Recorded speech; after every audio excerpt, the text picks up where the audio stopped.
The massive alien ship hung in space like a dark metal moon. Its name was Eternal Harmony, and it was the biggest ship Captain Day had ever seen. His small human shuttle looked like a toy next to it. "Are you sure about this?" asked Mira, his tactical officer. She was checking her recording device for the third time. "These aliens don't seem friendly. We have to try," Day said. He looked out at the alien ship. Its surface was covered in strange symbols that glowed blue in the darkness. Maybe they just want to talk. June, their engineer, was busy with his scanner. "Their technology is amazing," he said quietly, "but I'm getting some interesting readings. Their weapons are powerful, but their design is old. Very old." The shuttle docked with the alien ship. The airlock opened with a soft hiss. 3 humans stepped into a corridor that was too tall and too wide for human bodies. Everything was built for creatures much larger than them. Robot guards led them through the ship. The walls were covered with pictures of different alien species. Some looked like giant insects. Others looked like walking crystals. A few looked almost human, but with too many arms or eyes. They entered a huge room. The ceiling was so high that Day could barely see it. In the center was a raised platform. On the platform sat 12 different aliens. Each one was more strange than the last. The one in the middle stood up. It was tall and thin, made of what looked like living crystal. When it moved, light danced across its surface. When it spoke, its voice sounded like breaking glass. "I am Ambassador Chris of the Hegemony," it said. "We speak for 12 great species. We have ruled this galaxy for 1,000 years. Day stepped forward. "I am Captain Day of the Human Federation. We are honored to meet you." The crystal alien made a sound that might have been laughter. "Honored? You should be afraid, little human. Your species is new to space. You have been flying between stars for only 200 years. You are like children playing with fire." Another alien spoke up. This one looked like a giant spider with too many eyes. "We have watched your species. You are violent. You fight each other constantly. You cannot even make peace on your own world. That was in the past," Day said calmly. "We have grown since then." "Have you?" asked a third alien. This one was covered in scales and had a long tail. "Your ships carry weapons. Your colonies have armies. You build war machines, not art." Mira stepped closer to Day. She was still recording everything.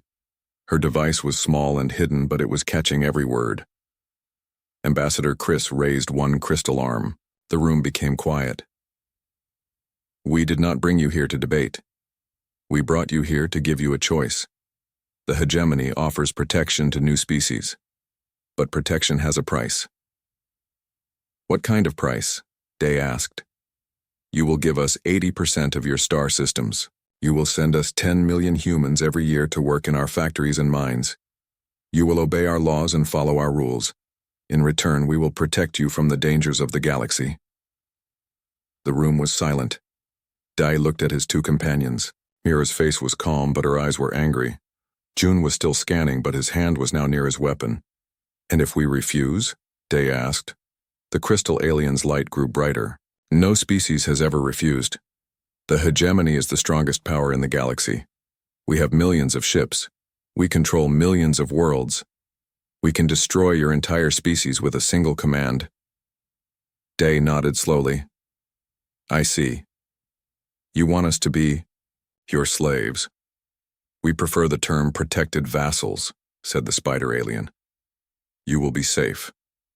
You will be fed.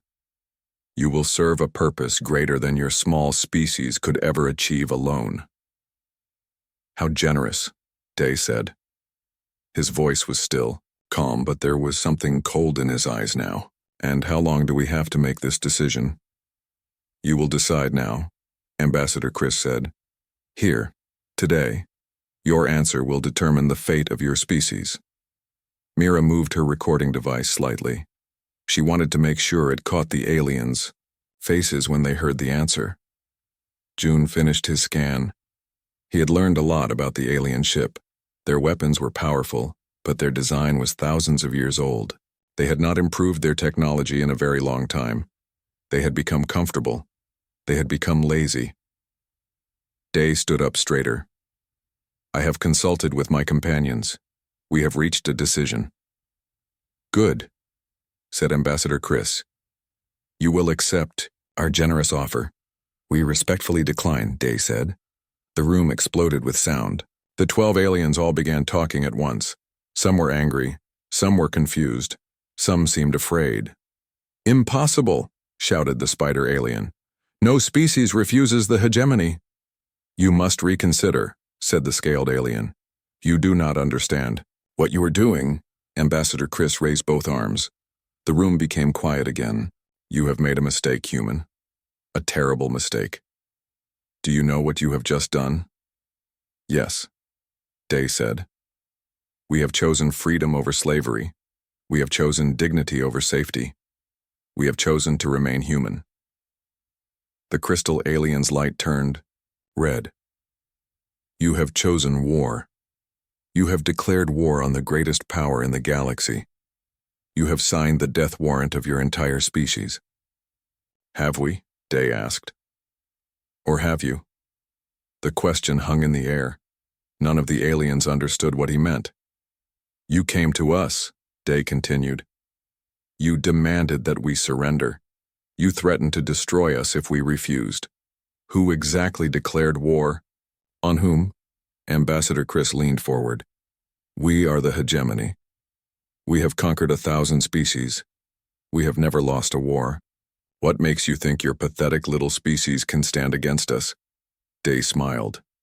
It was not a pleasant smile. Maybe you should have done more research before making your threats. Research? The crystal alien sounded confused. About human history, about what we are, about what we do when someone threatens our families. Mira stepped forward.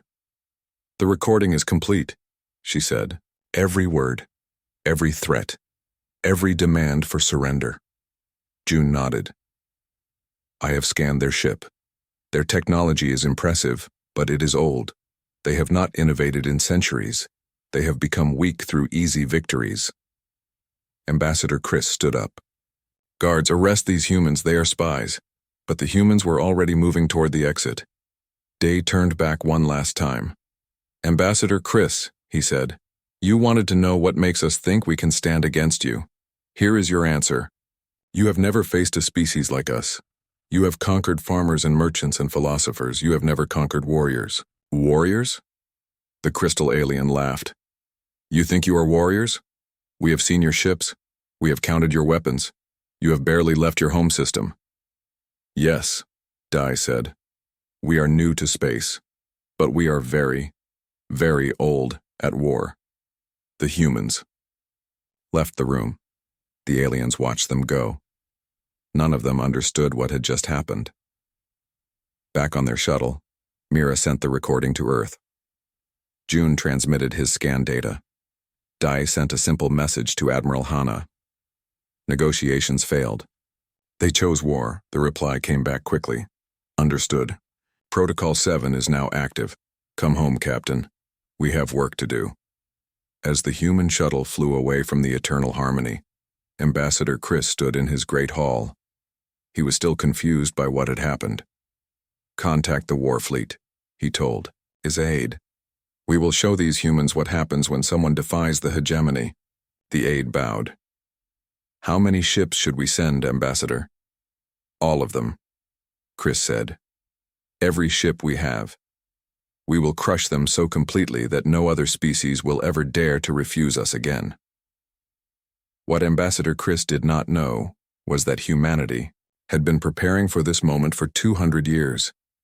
What he did not know was that every human colony was also a fortress. What he did not know was that every human ship was also a weapon. What he did not know was that he had just declared war on the most dangerous species in the galaxy, but he would learn, they all would. 3 weeks after the meeting on the Eternal Harmony, the largest war fleet in galactic history moved toward human space. 50,000 ships from 12 different alien species flew together like a metal storm across the stars. Fleet Commander, Vex stood on the bridge of his flagship, the Divine Punishment. He was a Korvac, one of the warrior species of the hegemony. His gray skin was covered in battle scars, and his 4 arms each held a different weapon. He had never lost a battle. How much longer until we reach the human frontier? He asked his navigation officer. 2 days, Commander, the officer replied. We will arrive at the planet they call New Busan. Vex nodded. And our intelligence on their defenses? Minimal, sir. They have some orbital platforms around their major worlds, a few patrol ships, nothing that could threaten even one of our battle groups. Good, Vex said. This will be the shortest war in galactic history. Behind him, representatives from all 12 hegemony species watched the human star system grow larger on the viewing screen. They had come to witness the destruction of the species that dared to refuse their offer. I almost feel sorry for them, said General Thek, a crystal being like Ambassador Chris. They could have lived peacefully under our protection. They chose their fate, replied Admiral Zora, whose species looked like giant metal spiders. Now they will learn why no one defies the hegemony. The fleet dropped out of hyperspace at the edge of the New Busan system. What they saw confused them. The planet hung in space like a blue and green jewel. Around it, normal space traffic moved back and forth. Cargo ships, passenger vessels, and small private craft went about their daily business. There were no military ships in sight. Where is their fleet? Asked Commander Vex. Scanning, sir, his officer replied. I detect no military vessels, only civilian traffic. Are they hiding behind the planet? No, sir. Our sensors can see the entire system. There are only civilian ships here. Vex frowned. This was not what he had expected. Open a communication channel to the planet. The screen flickered to life. A human woman appeared. She was sitting at what looked like a normal office desk. Behind her, children were playing in a garden. Hello, she said calmly. I am Governor Luna of New Busan. Can I help you? Vex stared at her. I am Fleet Commander Vex of the Hegemony War Fleet. You are looking at 50,000 warships. Surrender, now and your people will be spared. Governor Luna smiled. Oh my, 50,000 ships? That does seem like quite a lot. Are you sure you brought enough? The question made no sense to Vex. Enough? Woman, we could destroy your entire planet with a fraction of this force. Could you? Luna asked. She seemed genuinely curious. That would be unfortunate. We like our planet. Then surrender, Vex shouted. Order your people to submit to hegemony rule. I'm afraid I can't do that, Luna said. You see, we already voted on it. The decision was unanimous. We prefer to remain free. Then you have chosen death, Vex said. All civilian vessels, move away from the planet immediately. We will begin orbital bombardment in 1 hour. Oh, I don't think that's going to work, Luna said. What do you mean? Well, you see those civilian vessels you mentioned? They're not exactly what they appear to be. Before Vex could ask what she meant, alarms began ringing throughout his ship. His tactical officer looked up from his instruments with confusion on his face. Sir, the civilian vessels are changing. On the viewing screen, the human ships began to transform. Cargo containers opened to reveal massive guns. Passenger ships extended weapon arrays. Small private craft suddenly bristled with missiles. Impossible, whispered Admiral Zora. Those are not military vessels. Actually, they are, said a new voice on the communication channel. A human man appeared next to Governor Luna. He was wearing a simple work uniform, but his eyes were hard and cold. I am Captain Wu, he said. I used to haul cargo between the colonies, now I haul something else. What? Vex demanded. Antimatter, Wu replied. Enough to crack a moon. Would you like a demonstration? Before Vex could answer, one of the human cargo ships fired a single shot at a small asteroid near the planet. The asteroid simply disappeared in a flash of light. That was a warning shot, Wu said. The next one won't be. Another human appeared on the screen. This one was a woman in medical clothing. I am Dr. Min, she said. I run medical supplies between our colonies. At least that's what my ship is registered as. Medical supplies? Vex asked. Nanobots, Dr. Min explained. Very advanced ones. They're designed to repair damaged tissue, but they can also dissolve starship armor in about 3 minutes. Would you like me to show you? A small dart shot out from her medical transport. It struck the hull of a hegemony scout ship. Within seconds, the ship's armor began to bubble and dissolve. Stop! Vex shouted. The dissolving stopped, but the scout ship was now defenseless. Don't worry, Dr. Min said cheerfully. I can reverse the process if you'd like. The nanobots are very versatile. More humans began appearing on the communication channel. A teacher whose school transport carried nuclear weapons. A farmer whose grain hauler was actually a stealth bomber. A merchant whose trading vessel could generate electromagnetic pulses that would disable entire fleets. You see, Governor Luna explained, we've been preparing for this day for 200 years. Every human in space knows how to fight. Every human ship can become a weapon. Every human colony is a fortress. Fleet Commander Vex looked around his bridge.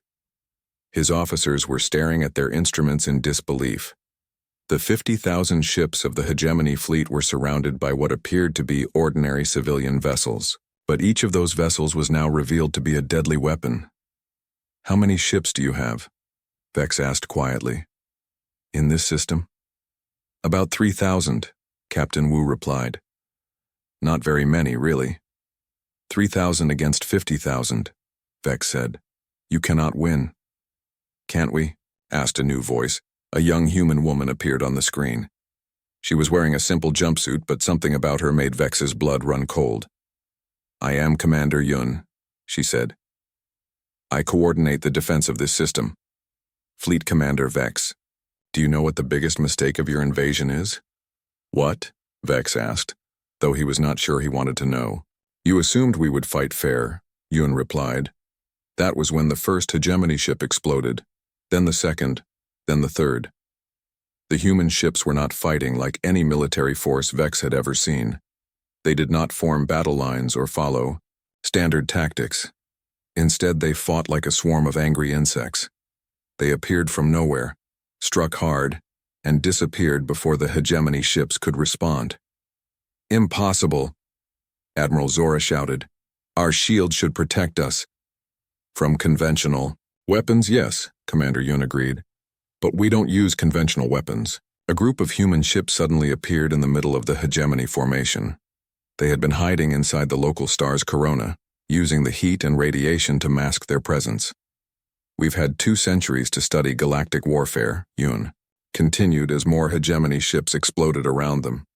We know all your tactics, we know all your weaknesses, we know how to kill every species in your alliance. The battle, if it could be called that, lasted 18 minutes. When it was over, 30,000 hegemony ships were debris floating in space. The remaining 20,000 were fleeing as fast as their engines could carry them. Fleet Commander Vex sat in his command chair staring at the wreckage of his fleet. His forearms hung limp at his sides. He had never seen anything like this. How? He whispered. Commander Yun was still on the communication channel. You want to know how we defeated the greatest war fleet in galactic history? Yes. It's simple, Yun said. You've been at peace for 1,000 years. You've forgotten what real war looks like. We never forgot. We never had the chance to forget. Governor Luna reappeared on the screen. Commander Vex, you have a choice. You can take your surviving ships and leave, or you can stay and join the debris field. What will it be? Vex looked around his bridge one more time. His officers were waiting for orders. His fleet was broken. His pride was shattered. We withdraw, he said quietly. Good choice, Luna replied. Give our regards to Ambassador Chris. Tell him this was just the beginning. As the surviving hegemony ships limped away from New Busan, Vex sent a message back to the capital. It was short and simple. The humans are not what we thought. Send more ships, send all the ships, and pray to whatever gods you worship that it will be enough. Back on New Busan, the humans were already preparing for the next battle. They knew the hegemony would return with everything they had. They were looking forward to it. The news of the defeat at New Busan spread across the galaxy like wildfire. For the first time in 1,000 years, the hegemony had lost a major battle. The impossible had happened. In the great library on the capital world of Nexus Prime, Scholar Quinn worked day and night. He was a Vorthak, a species known for their intelligence and memory. His job was to study new species and understand their weaknesses, but the humans had no weaknesses he could find. Impossible, he muttered, reading through human history files. This cannot be correct. His assistant, a young Vorthak named Fell, looked over his shoulder. What is wrong, Master Quinn? These humans, Quinn said, pointing at his data screens. Look at their history. In 4,000 years of recorded civilization, they have been completely at peace for only 268 years. That seems like a lot of war, Fell said. You don't understand, Quinn replied. This means they have been fighting for 3,732 years, non-stop. They have never known true peace. Fell stared at the numbers. But that would mean... Yes, Quinn said grimly. They are not a normal species. They are a species that has evolved for war. He pulled up more data. Look at this. They have fought wars with sticks and stones. They have fought with metal swords and wooden shields. They have fought with explosives and poison gas. They have even fought with nuclear weapons that could destroy entire cities. Nuclear weapons? Fell gasped. Against their own species. Twice, Quinn confirmed. They dropped nuclear bombs on their own kind. And after seeing the destruction, did they stop making weapons? No, they made bigger ones. The scholar continued reading. The more he learned, the more frightened he became. They have fought wars over land. They have fought wars over water. They have fought wars over gold and oil and food. They have fought wars over their gods. They have fought wars over their political ideas. They have even fought wars just because they didn't like the way other humans looked. Surely they must have learned to live in peace eventually, Fell asked hopefully. Quinn shook his head. Even when they achieved space travel, they continued fighting. They fight pirates in space. They fight each other over asteroid mining rights. They fight over trade routes and colony rights. He pulled up a video file. It showed human soldiers training. They moved with a speed and efficiency that was frightening to watch. Look at how they train their warriors, Quinn said. Every human learns to fight. Not just their soldiers, all of them. Their children learn combat in school. Their workers practice shooting during lunch breaks. Their grandmothers know how to make explosives. This is madness, Fell whispered. No, Quinn corrected. This is evolution. 4,000 years of constant war has shaped them into something unique. They are not just intelligent. They are intelligent and deadly.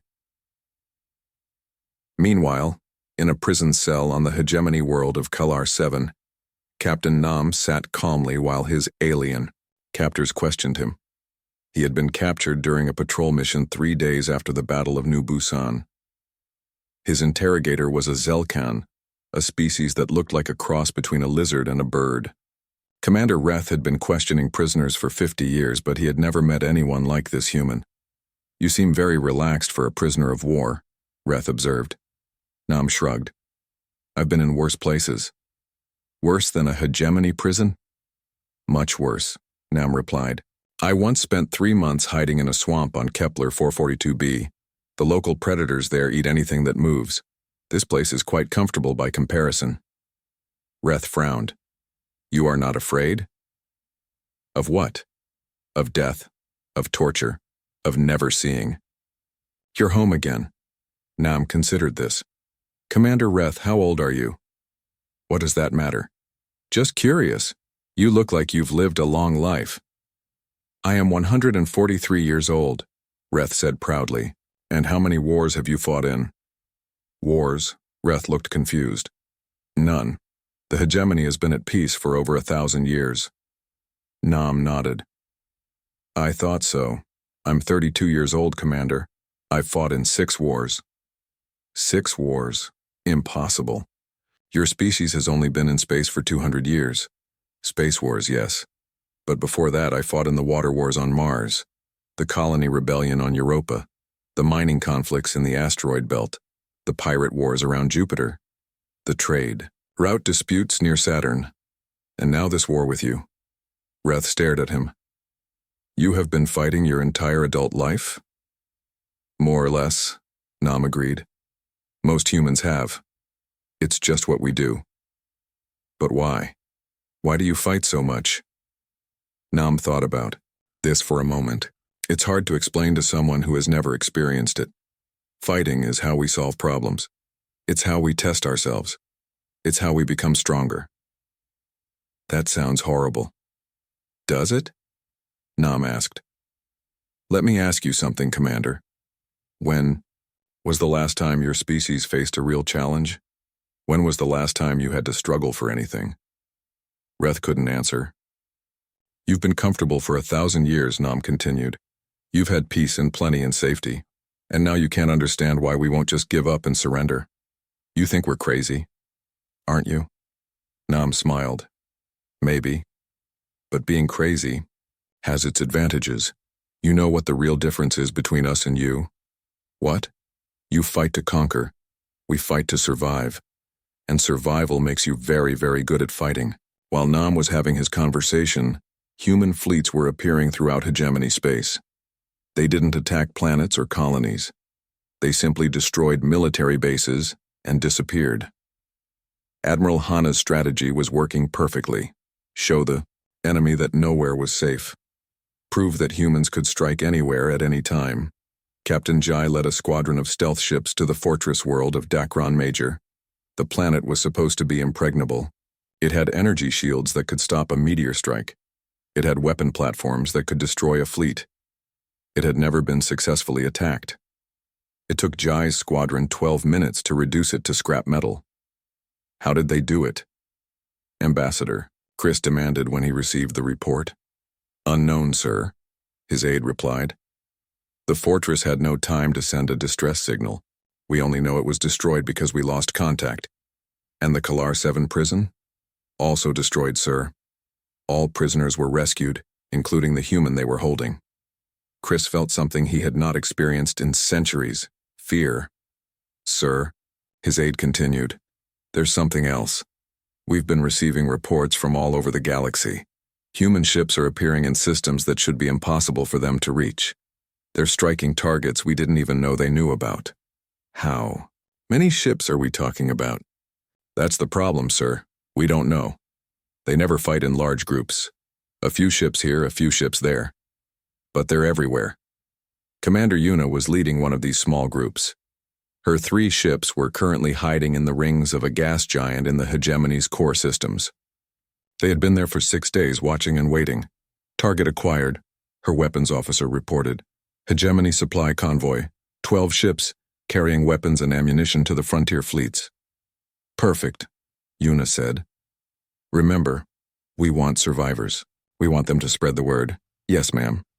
The attack lasted 4 minutes. 11 of the 12 convoy ships were destroyed. The surviving ship was allowed to escape, carrying news of the attack back to Hegemony Command. The message was always the same. Humans could appear anywhere, strike without warning, and disappear before reinforcements arrived. Back on Nexus Prime, Scholar Quinn finished his report. He stood before the Hegemony Council with data files that would change everything. Honored Council, he began. I have completed my study of the human species. Good, Ambassador Chris said.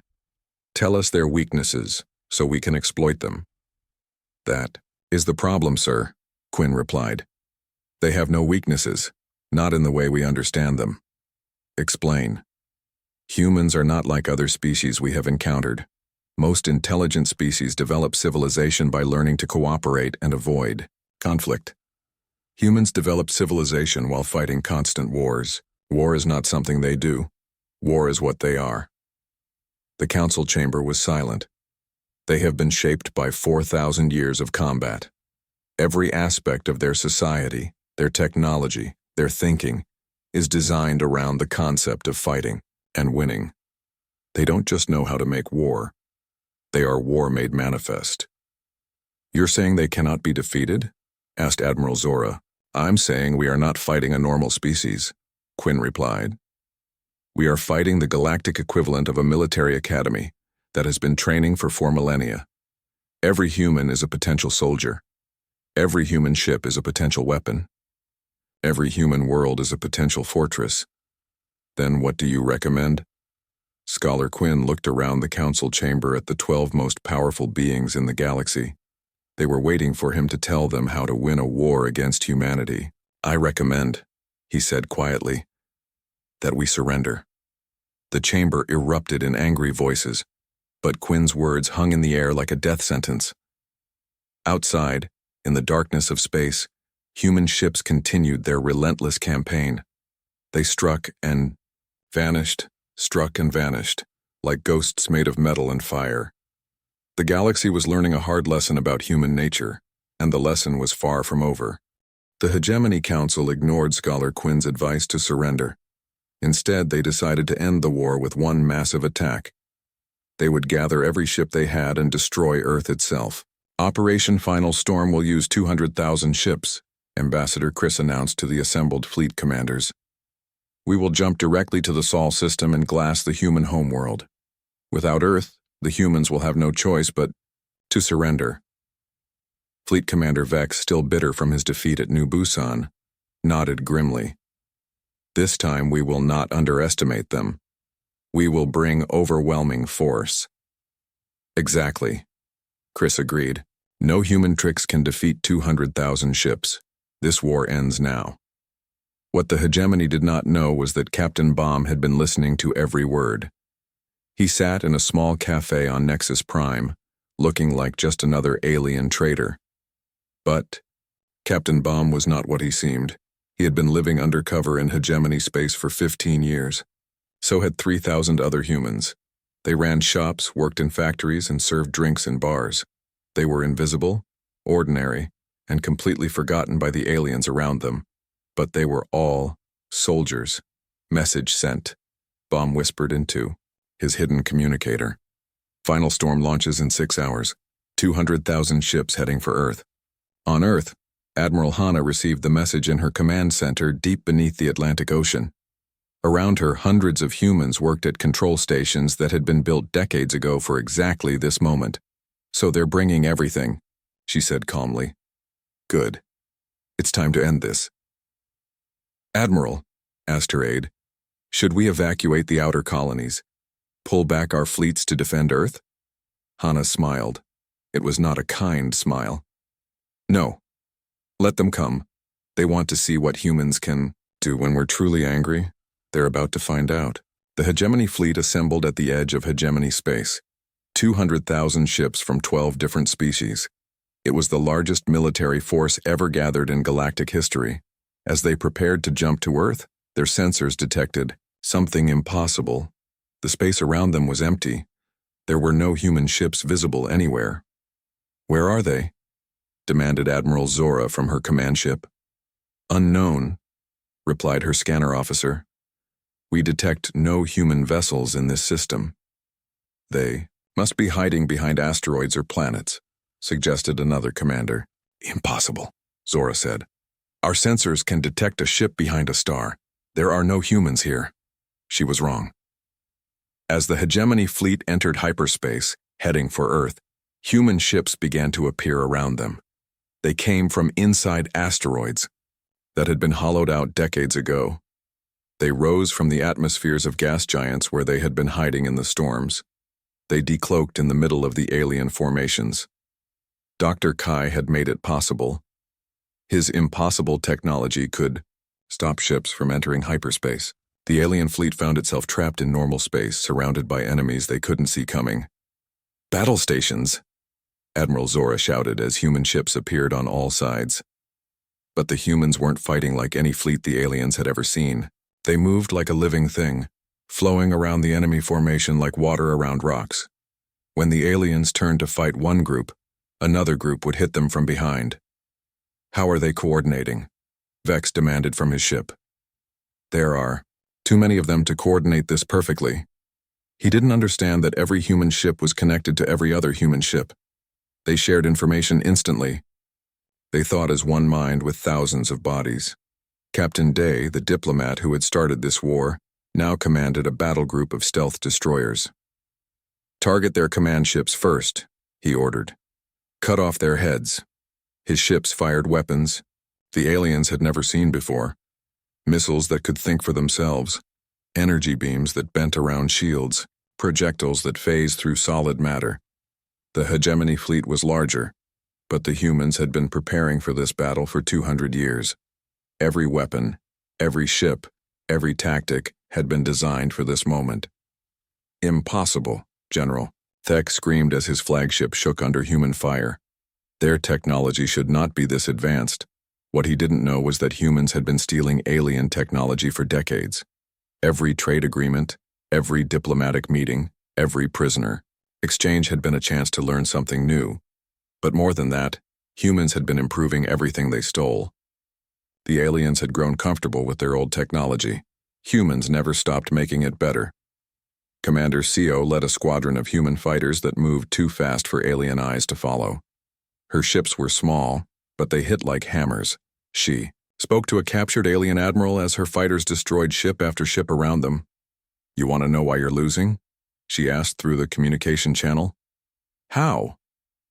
The admiral gasped as another of his ships exploded. "You've had peace for 1,000 years, Seo explained. You've forgotten what war really means. You think war is about having the biggest ships and the most weapons? Isn't it?" "No," Seo said as her fighters destroyed 3 more alien vessels.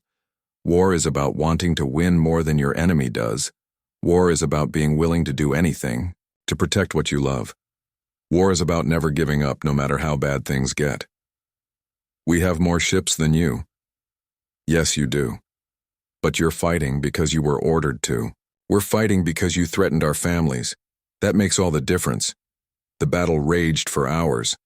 The hegemony fleet was huge, but it was fighting in a trap of human design. Every time they tried to regroup, human ships would appear from unexpected directions.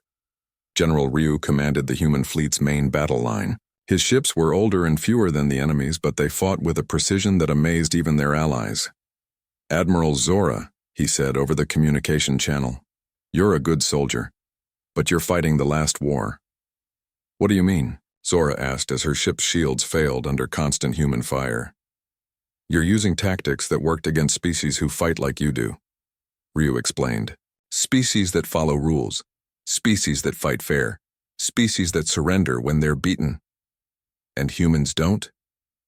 "Humans don't surrender," Ryu said simply. "We win or we die. There is no middle ground." The turning point came when Captain Jai led a desperate attack on the hegemony's main command ship. His small squadron had no chance against the massive vessel's defenses, but they attacked anyway. "This is madness," Admiral Zora shouted as the human ships flew directly into her weapons fire. "They're committing suicide." But the humans weren't trying to destroy her ship. They were trying to get close enough to board it. Captain Jai's ship crashed through Zora's bridge windows. He and his soldiers poured out, fighting the alien crew hand-to-hand in the corridors of their own flagship. It was something the aliens had never experienced. They were used to clean, distant warfare. The humans brought war to their doorstep, into their faces, into their hearts. "Surrender your ship," Jai demanded, standing over Admiral Zora with a human weapon pointed at her head. "Never," Zora snarled. "Then you'll die with it," Jai said calmly. Zora looked into the human's eyes and saw something that terrified her. He meant it. He would die to win this fight. He would kill her without hesitation.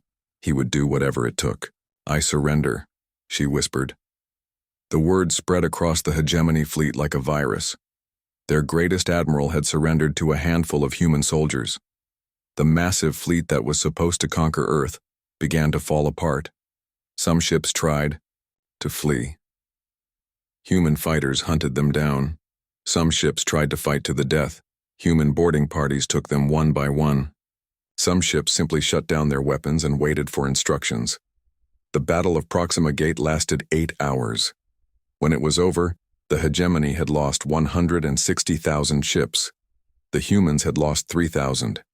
As the surviving alien ships limped away, Admiral Hana appeared on communication screens throughout the galaxy. Her message was simple and clear. "This war began because you thought humans were weak," she said. You were wrong. This war continued because you thought you could force us to surrender. You were wrong again. This war ends now because you have learned what every species in this galaxy must learn. Humans are not your enemies unless you make us your enemies. But if you do make us your enemies, you will lose. You will always lose. Because war is not something we do. War is what we are. She paused, looking directly into the camera. The hegemony is finished. Any species that wants peace with humanity will have it. Any species that wants war with humanity will get more war than they can handle. Choose wisely. The transmission ended. Across the galaxy, 12 species sat in the ruins of their mighty alliance and contemplated their future. The humans had not just won a battle. They had won completely, totally, and forever. The galaxy would never be the same. 6 months after the Battle of Proxima Gate, the galaxy was a very different place. The mighty hegemony that had ruled for 1,000 years was gone. Its member species had surrendered one by one, each hoping that humanity would show mercy. President Jan stood before the Galactic Assembly on the neutral world of Haven Station. The Great Hall was packed with representatives from hundreds of species. Some had been part of the hegemony. Others had been their victims. All of them wanted to know what the humans planned to do with their victory. Fellow beings of the galaxy, President Jan began, we gathered today not as conquerors and conquered, but as neighbors trying to build a better future. The assembled aliens listened carefully. Many of them were still afraid. They had seen what humans could do when threatened. Now they wondered what humans would do with absolute power. Humanity never wanted this war, Jan continued. We wanted only to be left alone to live our lives in peace. But when you threatened our freedom, when you demanded our surrender, you learned something important about us. She paused, looking around the hall at the hundreds of different alien faces. You learned that humans will fight for their freedom. You learned that we will never surrender to bullies or tyrants. You learned that we are very, very good at war. Many aliens shifted uncomfortably in their seats. They remembered the videos of human ships tearing through their fleets like they were made of paper. But today, I want you to learn something else about humans, Jan said. We are even better at peace. Ambassador Chris, the crystal being who had started this war, sat in the front row. He had been captured during the final battle and was now a prisoner. But the humans had treated him well. Too well, he thought. He didn't understand why they weren't executing their enemies. What do you mean? He asked, standing up. Sit down, Chris, said Captain Jin, who stood guard nearby. Jin was now serving as humanity's first galactic peacekeeper. The president is speaking. No, let him ask his questions, Eon said kindly. Ambassador Chris, you want to know what we mean by being good at peace? Yes, Chris said suspiciously. In my experience, victorious species usually enslave or destroy their enemies. What are you planning to do with us? President Eon smiled. We're planning to let you go home. The hall erupted in surprised voices. Aliens turned to each other, speaking in dozens of different languages. They couldn't believe what they had heard. Silence, called Captain Jin. The hall became quiet. You're releasing us? Chris asked in confusion. All of you, Yeon confirmed. Every prisoner we took during the war will be returned to their homeworlds. Every species that was part of the hegemony will be free to govern themselves as they see fit. But why? Asked General Thek, another former hegemony leader. We attacked you. We tried to enslave you. We tried to destroy your homeworld. Yes, you did, Jan agreed. And you lost. The war is over. What would be the point of continuing? To punish you? Most species would want revenge, observed Admiral Zora, who had been captured when her flagship surrendered. Revenge is expensive, Jan replied. It costs time, money, and lives. We have better things to do with our resources. She turned to address the entire assembly. The galaxy has lived under the rule of the strong for too long. Species with bigger fleets got to make the rules. Species with better weapons got to take what they wanted. That system is finished. What will replace it? asked a small alien from a species that had been enslaved by the hegemony for centuries. Freedom, Jan said simply. Every species will be free to choose their own path. If you want to trade, we will trade with you. If you want protection, we will protect you. If you want to be left alone, we will leave you alone. And if we choose to make war? Asked a representative of the Korvac warrior species. Captain Jin stepped forward. Then you will face the consequences of that choice. But understand this, humanity will never again tolerate slavery, genocide, or forced conquest anywhere in the galaxy. You're appointing yourselves as galactic police? General Thek asked angrily. No, Yeon replied. We're appointing ourselves as galactic protectors. There's a difference. What difference? Police enforce laws. Protectors defend the innocent. We don't care how you run your own worlds, as long as you don't hurt others. Scholar Quinn, who had studied human history and predicted their victory, raised a thin arm. President Yan, may I ask a question? Of course, Scholar. Your species has been fighting wars for thousands of years. Now you have the power to rule the entire galaxy. Why don't you want to use that power? Yan considered the question carefully. Scholar Quinn, you studied our history. Tell me, what happened to most of the great empires in human history? Quinn thought for a moment. They fell. They grew too large to manage. They became corrupt. They were destroyed by rebellion or invasion. Exactly, Yan said. Humans have learned that empires don't last. They require too much energy to maintain. They create too many enemies. They always fall in the end. So what do you want instead? We want to go home, Yan said simply. We want to build our colonies and raise our families and explore the universe. We want to trade with our friends and help our neighbors. We want to live in peace. But you'll fight, if threatened? Admiral Zora asked. Oh yes, Captain Jin answered for the president.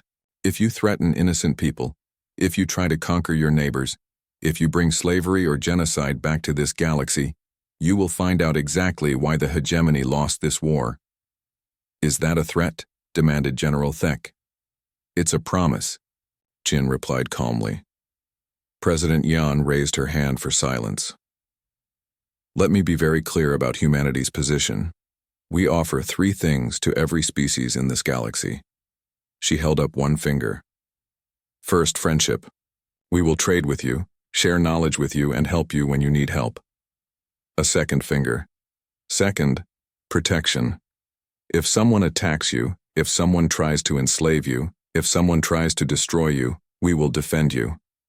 A third finger. Third, respect. We will not interfere in your internal affairs. We will not tell you how to live or what to believe. Your world is your world. And what do you want in return? Asked a reptilian alien from the back of the hall. The same 3 things, Yan replied. Friendship, protection for the innocent, and respect for others' freedom. Ambassador Chris stood up again. President Yan, I have one more question. Yes? What happens to me? To the other leaders who started this war? Yeon looked at him for a long moment. You will go home, Ambassador. You will return to your people and help them rebuild. You will remember what you learned about the cost of aggression. That's all? That's all? The war is over, Ambassador. It's time to think about peace. Chris sat down slowly. He still didn't understand these humans. They had defeated the greatest military force in galactic history, and now they were acting like nothing had happened. Captain Nam, the former prisoner who had explained human nature to his captors, stepped forward. If I may, President Yan, he said, I think our former enemies are confused because they don't understand what kind of species we really are. Explain, Yan said. Nam turned to face the alien representatives. You think we're a warrior species because we're good at fighting, but you're wrong. We're not warriors. We're protectors. What's the difference? Asked Scholar Quinn. Warriors fight for glory, for conquest, for dominance. Protectors fight only when they have to, only to defend what they love. Warriors want to rule. Protectors want to go home. Nam gestured toward the humans in the hall. Look at us. We don't want your planets. We don't want your resources. We don't want to tell you how to live. We just want you to stop hurting people. And if we do, then we'll be the best neighbors you've ever had, Nam said with a smile. As the assembly ended, representatives from hundreds of species began approaching. The human delegation, some wanted to arrange trade agreements, others wanted protection treaties. A few wanted to apologize for supporting the hegemony. Captain Jin watched it all with satisfaction. The galaxy was learning to live without the hegemony's rule. It would take time, but it would work. Later that day, Admiral Hana sent her final report to Earth. It was short and simple. Mission accomplished. The galaxy is free. Humanity can go back to being human. On the former hegemony capital world of Nexus Prime, a new monument was being built. It was not a monument to victory or conquest. It was a monument to the cost of underestimating others. The inscription was written in every language in the galaxy. It read, "Here stood the hegemony that ruled through fear and force. It fell because it declared war on a species that wanted only peace. Remember this lesson. The strongest are often those who choose not to use their strength. The most dangerous are often those who want only to be left alone." Ambassador Chris visited the monument on his last day as a prisoner. He read the inscription and finally understood what had happened. The hegemony had congratulated humanity on declaring war against the galaxy's deadliest species. They had been looking in a mirror, but they had been too proud to see the truth until it was too late. The galaxy belonged to humanity now, but humanity had given it back to everyone. That, Chris realized, was the most human thing of all.